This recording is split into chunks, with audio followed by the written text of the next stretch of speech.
Hello everyone, this is Larry Ellis and I'm a candidate for the Humphreys County Assessor of Property in the 2012 election. Election day is August the 2nd. Early voting begins July the 12th. And I wanted to present you some more ideas about how my concepts, my philosophies of following best appraisal practices and good appraisal practice will help Humphreys County. It will help the taxpayers in fairness and equity. And it will help the commissions and city councils in funding the services that we all want them to provide, and help them solve that problem. So what I want to present to you is comes from some of the other evidence and information I've given you already on my website, www.votelarryellis.com, or through the YouTube videos. Probably, if you're watching this, you've already been to those, but if not, please go to my website, check that out. I'm not going to present everything on this video. You may need some of that for background. But if you'll remember from those, there were many properties that I pointed out that for a few reasons, the misjudgment of quality or not having the correct quality of a house where the values are compressed and the assessed value can never get to the true market value because there's a ceiling put on that, causes some inequity and tax paying situations that are unfair by compressing those values. Also, you'll see some things about condition, where houses that are really in better condition than what they're being assessed at, how those need to be changed. I showed you sales properties or properties that are listed for sale, in both of these things where they're off in value based on what's actually there. Then there's some other issues too, land valuation and so forth. But those are the two main ones that I've seen so many examples of, and placed several of them on my website. I just can't post all of them, so I'm giving you a sample of them. But I've been out looking at many properties and find it is a significant issue and concern that I have. It hinders the county commissions and city councils from being able to provide the services too. I guess I could have entitled this video, well, why can't the kids have fireworks? Because of lack of funds, fireworks programs get cut out and the city can't fund them. They get down where they have to make a cut and either have to choose between the fireworks or providing another service that's much more needed and valuable. So they choose to go that route. But what if these properties had been assessed correctly from the beginning? Well, let me ask you this. One thing is, you know, the cost of living, the inflationary cost of doing business goes up, seems like every year, whether our wages go up or not, but that seems to go up. And Tennessee and the counties included in Tennessee have difficulty in down markets in times whenever the economy is not good, because there's not enough sales tax being collected. People are not able to buy and to spend, and because Tennessee is so driven by the sales tax, and the counties are impacted as well because they have their own local sales tax. Whenever the sales go down, then the funds that are needed to satisfy the fiscal requirements of supporting a budget are not there. Sales tax is highly elastic. In good times, you have lots of funds, and in bad times, you don't have as many.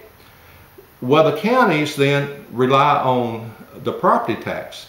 That's the bread and butter. That's the staple for their budget needs, because it doesn't change like that. It's not as elastic, and they can count on having about the same value on the tax roll every year. But with these increased expense cost of operation, where does the county get that to cover inflationary amount that applies to, even if they kept the same budget?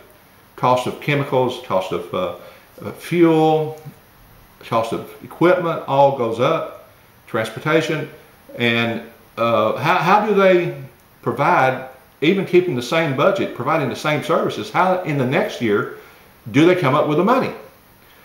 Well, here is where typically it works in the property tax system for the county.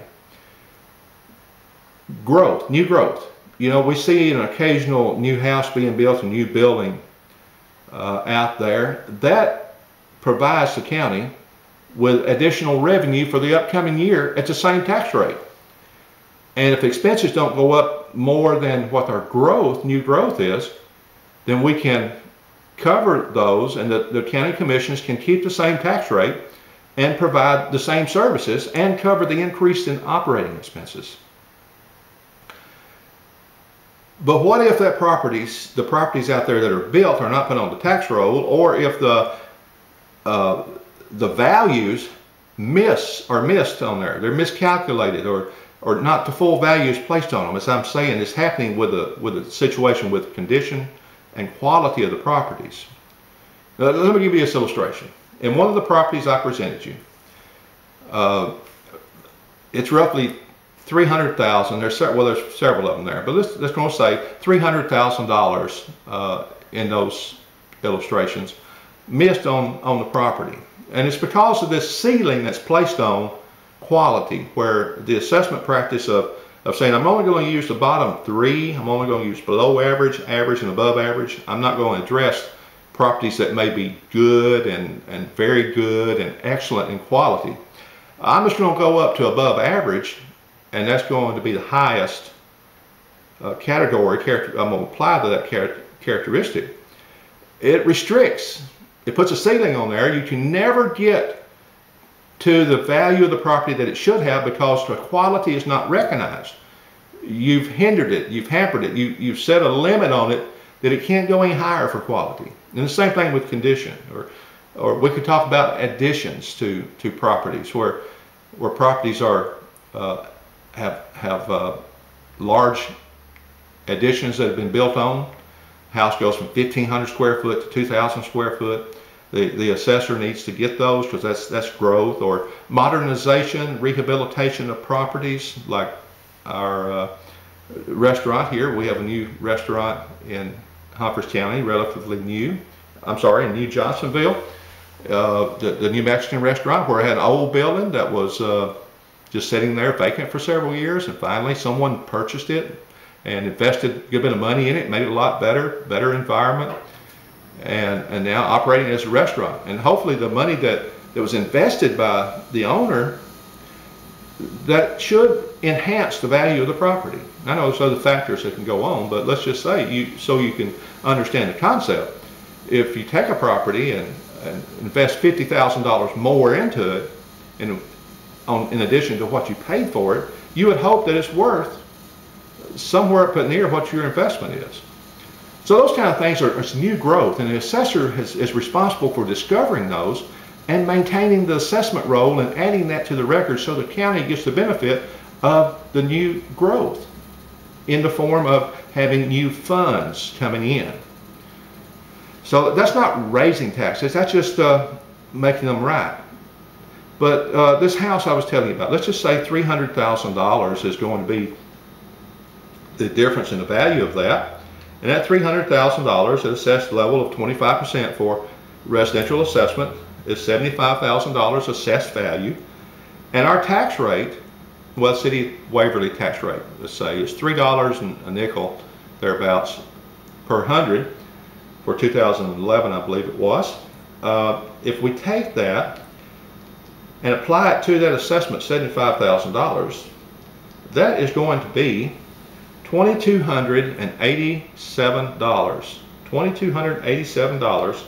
That is more growth for the city and county combined, and that should help them fund for the services for the next year.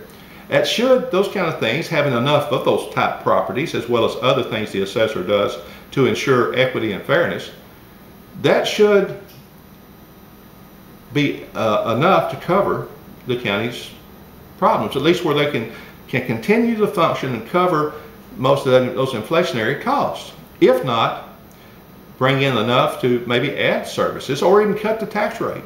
That would be nice, wouldn't it?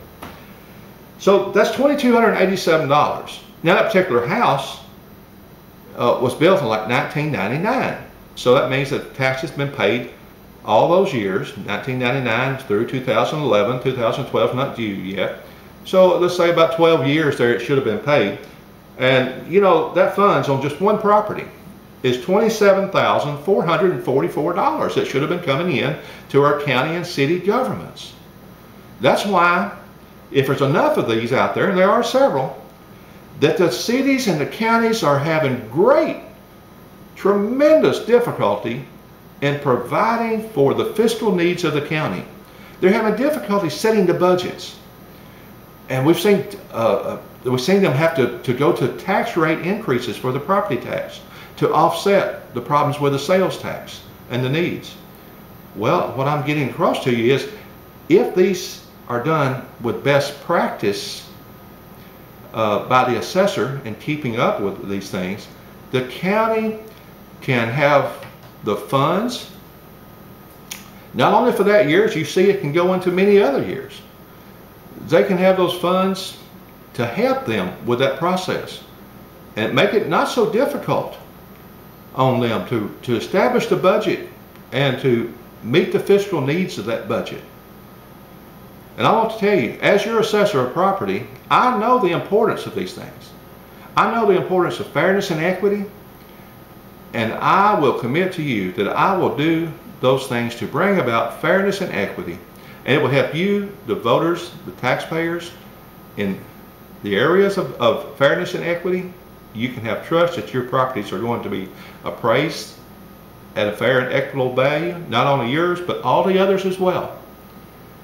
Not only that, for the county commissioners and the city councilmen who are struggling with these budgets, when these practices are followed, it's going to help you do your job that we voted you in the office to do. If you have any questions, please don't hesitate to contact me. Go to my website, my phone number, my email addresses are there. I'm open to hearing from you, would love to hear from you. And keep watching. I'm going to post some more YouTube videos at my website, www.votelarryellis.com. And remember, on Election Day, August the 2nd, please vote for me. Thank you.